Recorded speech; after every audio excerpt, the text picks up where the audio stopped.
Round 4, selection 131, the Kansas City Chiefs selected tight end Jared Wiley out of TCU by way of Texas. Now, this is an individual who has been sold and sold and sold on social media as a Travis Kelce clone. I don't know if that is necessarily the takeaway to be had, but one thing that is interesting about that is that if you went back and found Travis Kelce as a rookie, I don't know if you'd say he is a Travis Kelce clone. Remember, it took Kelce a little while to get traction in the NFL, and there was also some behavioral issues with Travis Kelce.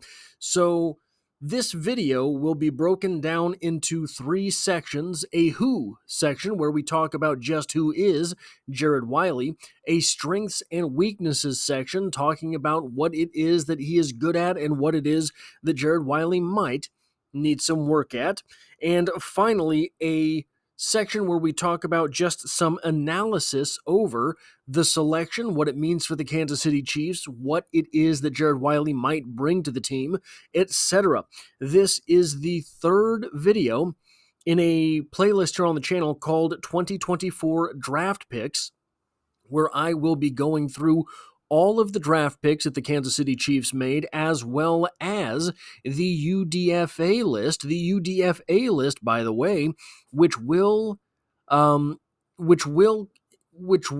also have a video like this for a player which might be known as a L'Jarius Sneed clone. So, who is Jared Wiley? Well, the tight end out of TCU is 6'6", actually slightly taller than 6'6". It's 6'6" and 1/8 inch. He weighs 249 pounds. That 6'6" height is in the 82nd percentile. His weight of 249 pounds is only in the 35th percentile. He has 9.5 inch hands, which are 33rd percentile. 33 1/4 inch arms are 55th percentile. So the physical measurables there are a little bit of a mixed bag. Very tall, but the arms and weight and hands are, well, the weight and hands are both under average, and the arm length is right on average. However, slightly interesting to note on that, 33 1/4 inch arms are 55th percentile, but 79 3/4 inch wingspan is 63rd percentile, meaning that he has very wide shoulders and could, therefore, be a more effective blocker. Now, he ran a 4.62 40-yard dash, which puts him in the 85th percentile.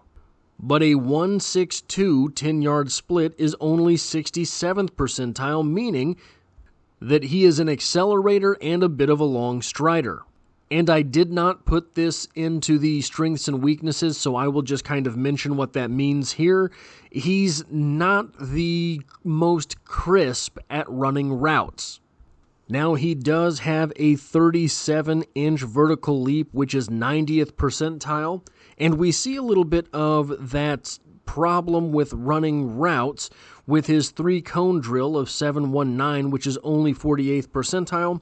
But again, I will caution that the times on the cone drills are extremely skewed, because the only people who run them are normally the guys who are really going to get a good time.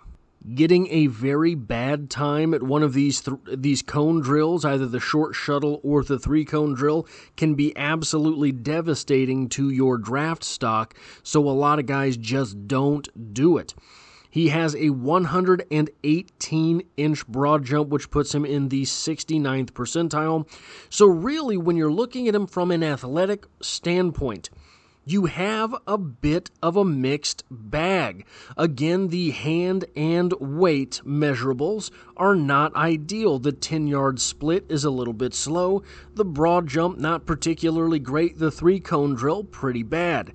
But he has a great 40 number and a great vertical leap and great height. But since we're throwing around comparisons to Travis Kelce, let's compare him to Travis Kelce. Travis Kelce measured in at 6'4" and 7/8 inches, so a couple inches shorter than is Jared Wiley. Travis Kelce was 255 pounds at the combine, which is only a 6-pound difference. Travis Kelce had essentially 9.5-inch hands, just like Jared Wiley. Jared Wiley's 4.62 40 is 1/100th slower than Travis Kelce's 4.61. Travis Kelce had a 1.61 10-yard split compared to Jared Wiley's 1.62. Travis Kelce had a 35-inch vertical, 2 inches shorter than Jared Wiley's. Travis Kelce had a 124-inch broad jump, 6 inches greater than Jared Wiley's. Travis Kelce ran a 7.09 three-cone drill, which is 1/10 of a second faster than the 7.19, or Travis Kelce ran 7.09. I might have said that wrong, compared to Jared Wiley's 7.19. So when people say he is a Travis Kelce clone, guys, he's a Travis Kelce clone. Now, his final season at Texas, which was his third season in college, Jared Wiley put up 9 receptions for 67 yards and 2 touchdowns. In his senior season, he put up 24 receptions for 245 yards and 4 touchdowns. And in his super senior season, he put up 47 receptions, 520 yards, and 8 touchdowns. Not a whole lot of stats there on Jared Wiley in college. Now, he had a bit of success in 2020, his sophomore season at Texas, seeing 9 receptions, 166 yards, and a touchdown. That was good for an 18.4 yard average, but it's still only 9 receptions. So, let's look at Travis Kelce's final 3 seasons in college. 1 receptions, 3 yards, and 0 touchdowns. Then in his junior season, 13 receptions, 150 yards, and 2 touchdowns. And Travis Kelce's senior season, he had 45 receptions, 722 yards, and 8 touchdowns. Now, Travis Kelce had quite a few more yards, but his 45 receptions and Jared Wiley's 47 receptions are very close. Travis Kelce's 8 senior touchdowns compared to Jared Wiley's 8 senior touchdowns are the exact same. Also, I would like to notice how Jared Wiley's touchdown production goes up with his reception production. This indicates that he was, in fact, a red zone target for his team, and he was that target as a direct correlative of his role in the offense. Now let's look at some strengths and weaknesses for Jared Wiley. On the strengths side, the top 3 that I can figure for this prospect are speed, intelligence, and athleticism. For the weaknesses, blocking, production, and age. Let's get into these a little bit more. For speed, well, he ran a 4.62 40-yard dash, and it shows on film. You can see this guy outrunning people. You can see this guy getting separation. One of the things that he seems very good at is accelerating across the field and then turning things up the sideline. And when you start putting this in context with the Kansas City Chiefs as we know them, Travis Kelce probably has not been as fast as his 40-yard dash in a couple seasons now. Father Time is undefeated. Noah Gray ran a 4.60 40-yard dash, but he looks nowhere near as fast as does Jared Wiley on the field. And Jody Fortson, the dearly departed, ran a 4.84 40-yard dash. So in my opinion, and again, this is obviously just eyeballing things, Jared Wiley will walk on to the Kansas City Chiefs and be faster than every tight end except for Blake Bell. Yeah, I was trying to sneak a fast one past you, but Irv Smith also runs a 4.63 40-yard dash. And number 2 on strengths down there is intelligence. And this is where the comparisons with Travis Kelce stop. I'm just joking. Travis Kelce has a very high football IQ, and that is actually almost exactly what you see out of Jared Wiley. Jared Wiley is good at finding soft spots in defenses. Jared Wiley is good at adjusting his route speed, and he looks to be one of these guys who's very good at reading defenses. Obviously, that's kind of hard to tell from tape, but it seems like he knows where everyone is when he's on the field. Also, he was a team captain, so in addition to having football intelligence, he seems to be respected. And I know that is a phrase that should send shivers down the spines of every Kansas City Chiefs fan after the 2010 NFL draft, where Scott Pioli, the sort of 4D chess champion that he was, selected 7 players, and 6 of them were team captains in college. And this was a big deal at the time. All these team captains, great big deal.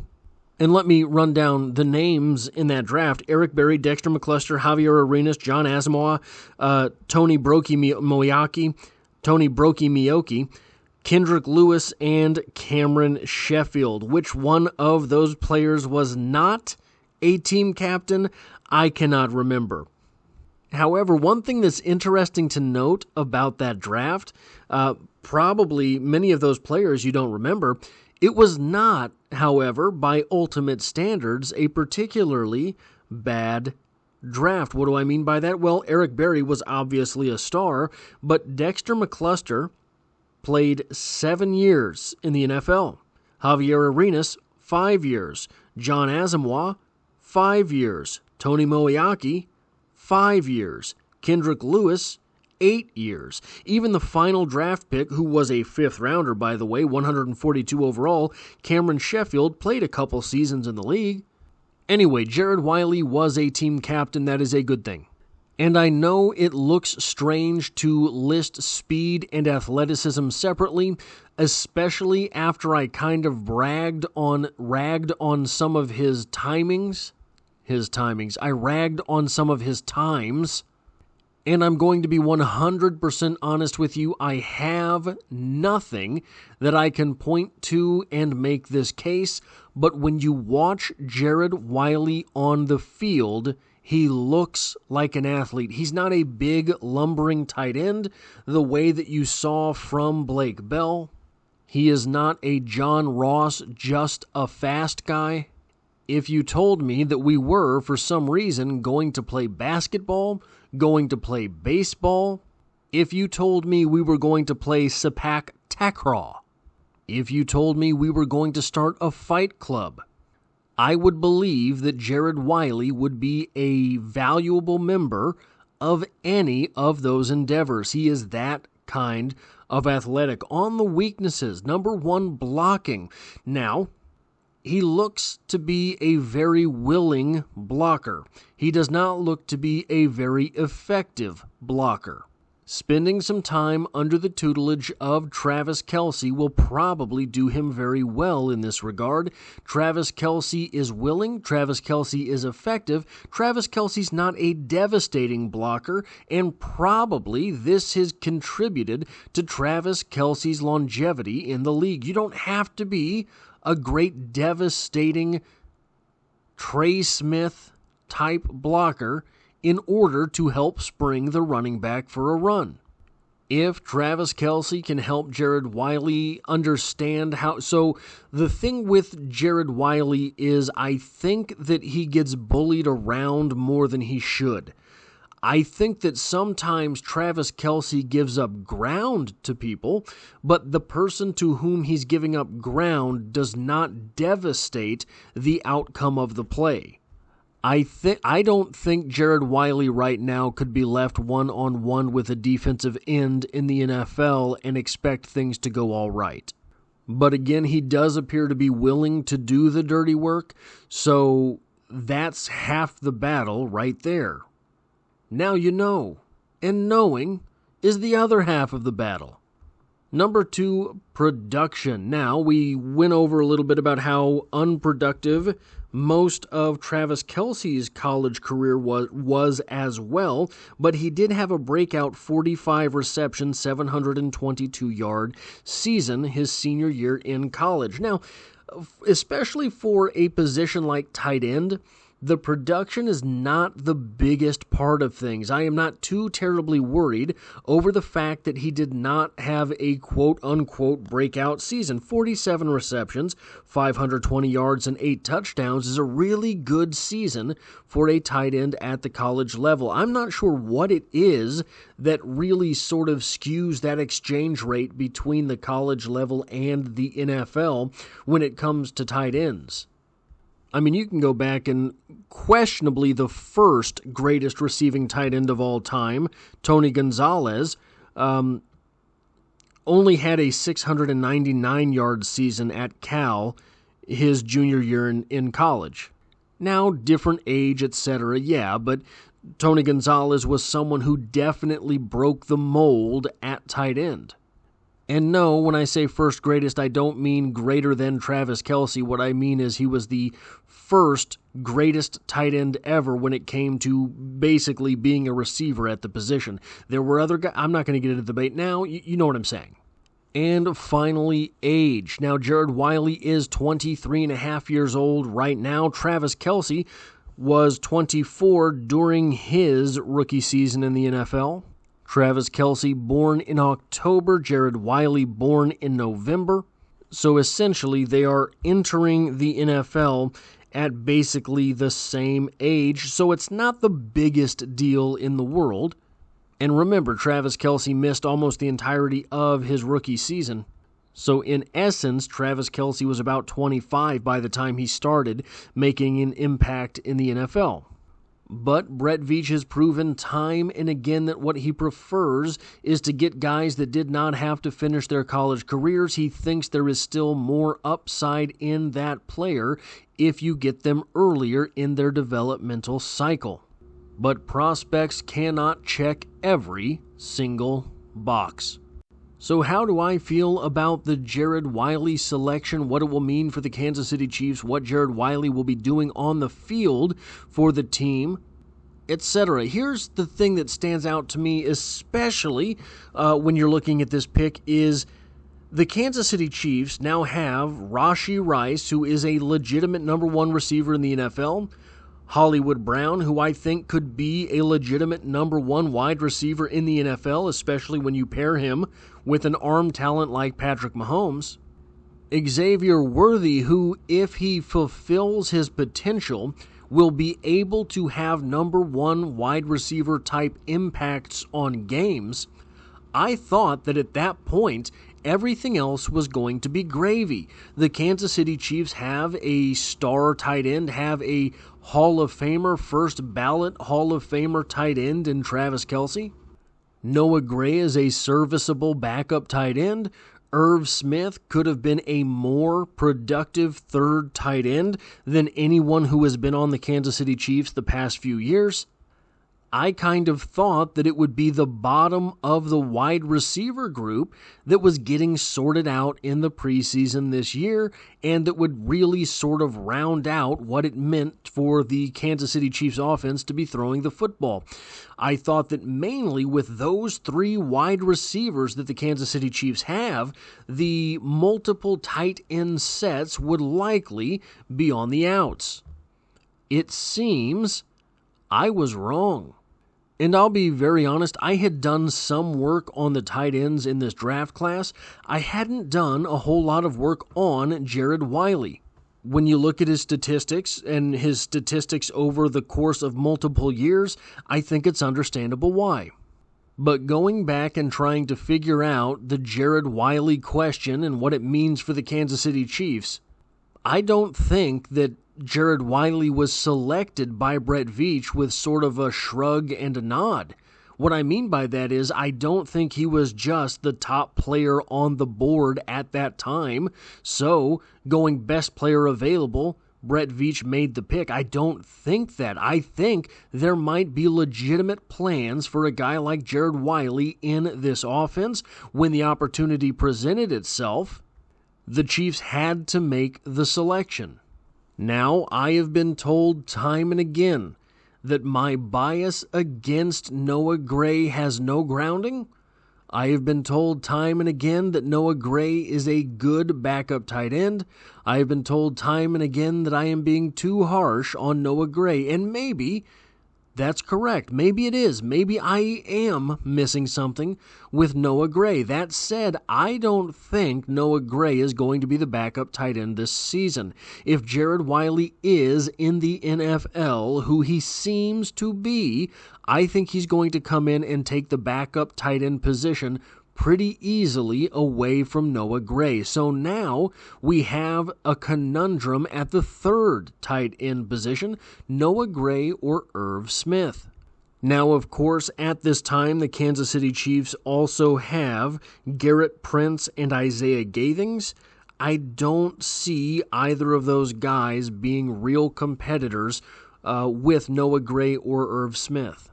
Now, we could sit here and debate the merits of both Noah Gray and Irv Smith. Noah Gray's best season is 28 receptions, 305 yards, and 2 touchdowns. Irv Smith's best season is 30 receptions, 2 more than Noah Gray, 365 yards, 60 more than Noah Gray, and 5 touchdowns, which is 2 more than Noah Gray. I don't know why we would want to do that. Jared Wiley is exciting enough an athlete and a valuable enough chip in the mind of someone like Andy Reid that I think we will see plenty of 2 tight end sets. But with this wide receiver core, well, at least once Rashee Rice returns from whatever Rashee Rice is going to return from, I think the wide receivers are too good to run 3 tight end sets and have a single tight end on the field. As I talked about a little bit in the live stream yesterday, one thing that is exciting about the Jared Wiley selection is, especially early in the season when Rashee Rice is not in town, wherever Rashee Rice will be for however long Rashee Rice will be there, the Kansas City Chiefs will have 2 very big and very fast tight ends in Travis Kelce and Jared Wiley. Travis Kelce may have slowed down a little bit in recent years, but he is still fast for a tight end. So they're big guys who will run those tight end type routes over the middle of the field, maybe 10 yards and outside the numbers, etc. And then you will be pairing that couple of Jared Wiley and Travis Kelce, great big, fast, pass-catching tight ends with quick wide receivers that run 4.21 and 4.27 40s in Xavier Worthy and Marquise Hollywood Brown, respectively. And I thought a little bit more about that formation and why I'm so interested in it. It would allow you to have both of your tight ends on the line, connected to the line, right? It would allow you to have, therefore, both Hollywood Brown and Xavier Worthy off the line, getting them a little bit more of a free release. Now, with that pair on each side, say you're on the side, you're the safety on the side of the field that has Hollywood Brown and Travis Kelce. Man, Hollywood Brown sure does like to eat up grass real quick. And Travis Kelce, do I think my linebacker's going to be able to cover him? So do I come closer to the line to give my linebacker a hand with Travis Kelce, or do I stay very far back in case it's Hollywood Brown streaking down the sideline? And then you realize on the other side of the field, Xavier Worthy and Jared Wiley are posing the exact same threat to that, well, maybe not the exact same threat, the same principal effect on that safety. So, if you're that safety, maybe the correct answer is you just cheat to the outside a little bit, right? If you cheat to the outside a little bit, you've already got a step towards the sideline where Hollywood Brown or Xavier Worthy might be streaking while you are providing extra leverage to the outside for your linebacker. Just a couple steps, right? Maybe a couple yards towards the outside. Looks more like a cover 2, no matter what the coverage is. Guys, there's 2 tight ends on the field and a very angry Isaiah Pacheco in the backfield. If those safeties are cheated to the outside at the same time that Creed Humphrey and Trey Smith are smashing and dashing on a defensive tackle and then up to the linebacker level, and then you have Travis Kelce on that same side to just kind of get in the way of a middle linebacker, and both of the safeties are shaded to the outside of the field, that's going to be a problem with Isaiah Pacheco running a 4.37 40 right up the middle of a defense. Now, Jared Wiley is lined up on the same side of the field as Hollywood Brown. You motion across Xavier Worthy. The moment Xavier Worthy crosses behind Jared Wiley, you snap the ball. Xavier Worthy is running a corner route. Hollywood Brown on the outside of the field is running a post route. Jared Wiley is running a 10 yards and out route. That entire side of the field is going to be destroyed. Meanwhile, Travis Kelce is freelancing, understanding that there will be havoc in the secondary. You don't think he's going to find a soft spot? Okay, now it's 3rd and goal from the 8, and you feel pretty good because you've kept the Kansas City Chiefs out of the end zone on 1st and 2nd down. Well, congratulations. Now I have Rashee Rice, Jared Wiley, and Travis Kelce, all 3 of them lined up wide on the same side of the field. Good luck. Adding another tight end, not Travis Kelce, right? We don't know anything about Jared Wiley as an NFL football player yet, though I don't think we could have projected that Travis Kelce would be Travis Kelce. Some of these things are just intangible. But adding another tight end with the same types of measurables as Travis Kelce to this offense will potentially be absolutely devastating for opposing defenses. Now, I'm not going to go so far as to say that this is the best pick of this draft class, right? We haven't seen anything yet. I kind of think that Kingsley is going to really pay off at the NFL level. I'm not going to say that Jared Wiley is my favorite pick from this draft. This draft is kind of a boring draft when you look at the sort of star impacts of the draft, but I would probably say that Jaden Hicks is, to this point, my favorite draft pick in this class. Here's what I will say for the Jared Wiley selection. If you run the thought experiment of what is the high upside of this selection towards the Kansas City Chiefs offense, obviously, Xavier Worthy could make a pretty big difference. However, even at the height of what Xavier Worthy can be, even if you play that thought experiment to the utmost of Xavier Worthy's potential, I think there are still limitations on Xavier Worthy in the NFL. Obviously, it would be good for the Kansas City Chiefs and Patrick Mahomes to finally have a starting left tackle for Patrick Mahomes in Kingsley Suamataia.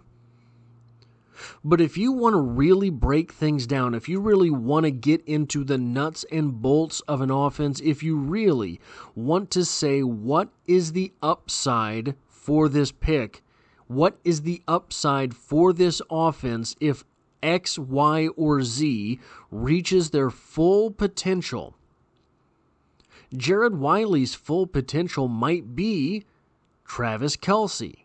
I think we can all agree with that. If Jared Wiley's Jared Wiley's ceiling, which is not to say that he's there, which is not to say that he'll get there. Jared Wiley's ceiling looks to be Travis Kelce. That's not his comp. That is not a guarantee. It's saying at the extent of what Jared Wiley can be. This offense, with 2 Travis Kelce in it. Look, guys, I don't know what it is, but there's a reason. There is a reason that for the past 2 seasons, maybe even 3 if you really think about it, Andy Reid has been itching to get multiple tight end sets. Andy Reid has been itching to try to find a legitimate receiving threat at the tight end position beyond Travis Kelce. I don't know what that is, but Andy Reid definitely seems to have something in mind. And if Jared Wiley is as good as he could be, we might finally see what that is. And when you think about the hilarity of the fact that the Kansas City Chiefs just won back-to-back Super Bowls with a play that is designed on the fact that your wide receivers are not good enough to get open by themselves, the fact that Andy Reid was wry and trollish enough to win back-to-back Super Bowls with a play designed on the fact that your wide receivers are not good enough to get open on their own, whatever it is that he has up his sleeve for the fact that he wants multiple receiving tight ends must be really, really interesting. And now, very importantly, here is a picture of a much, much cooler frog wearing the number 19 Kansas City Chiefs jersey and standing in the middle of Arrowhead Field.